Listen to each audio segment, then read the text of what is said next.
من مسرور مسعود مصطفى بارزاني سرجەم ئەو کارنامە و بەرنامانەی حکوومەت لە ماوەی خولەکانی ڕابردوو تا ئێستا خستووتە ڕوو کارنامەی بێکەم و کوڕی بوون، بەڵام وەکو شارەزایەکی بواری دەستوری دەڵێت عیبرەتی کارنامەکانی حکوومەت لە جێبەجێکردنیدایە نەوەک لە وتن و دەربڕین، چونکە قسەی باق و بریق هەموو کەسێک توانایکردنی هەیە. بە وتەی شارەزایانی بواری یاسا کارنامەی کابینەی نۆیەمیش کارنامەیەکی بێکەم و کوڕیە و بەو مەرجەی کردداری لەگەڵدا بێت. زۆر جار لە شوێنی تری شاوتومانە ئەگەر سەیری بەرنامەی حکوومەت بکەی لە کابینەکانی پێشووە دواتر لە کۆتایی تەمەنی کابینەکەیە بێ هەڵسەنگاندن بکەی تەماشاکەی بەشێکی زۆری ئەو بەرنامەیە جێبەجێ نەکراوە. تەڵان لە کابینەی تازەشەکە دووبارە ئەیبینیتەوە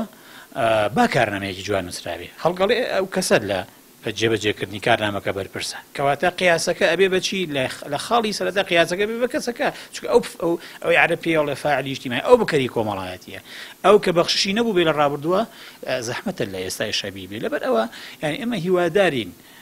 هەمومان هەڵەبین و حکوومەت دەڕاست بکاوتوانێ ئەو کارنامەیە جێبەجێکە وەڵام یعنی زەحمەتە لە ڕاستی.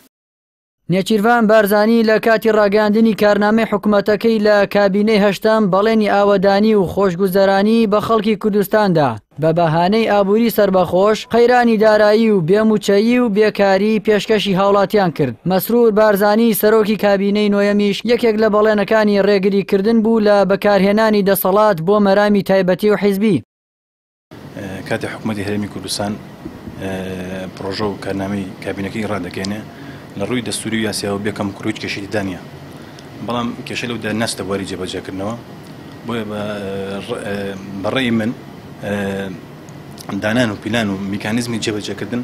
بێتە خاڵێکی سەرەکی بۆم پرۆژۆکارانی حکوومەت کامەش سەرەتایەکە بۆ سەرەتای هەنگاوێکە بۆ چاکسازی لە ڕێگەی پەرلەمانەوە ئەکرێت لیژنەیەکی مختصدانرێ بۆم بۆ جێبەجێکردنی کار و چالێژن کە بەردەوام بۆ مناکە ساڵانە بیان 6 مانگ جارێ بێت لیژنێکی مڕاقەبە هەبێ بۆ جێبەجێکردنی پرۆژۆکارانە ئەگەر جێبەجێ نەکە هەم لە پەرلەمانیشەوە هەم لایەنی یاسایی مختص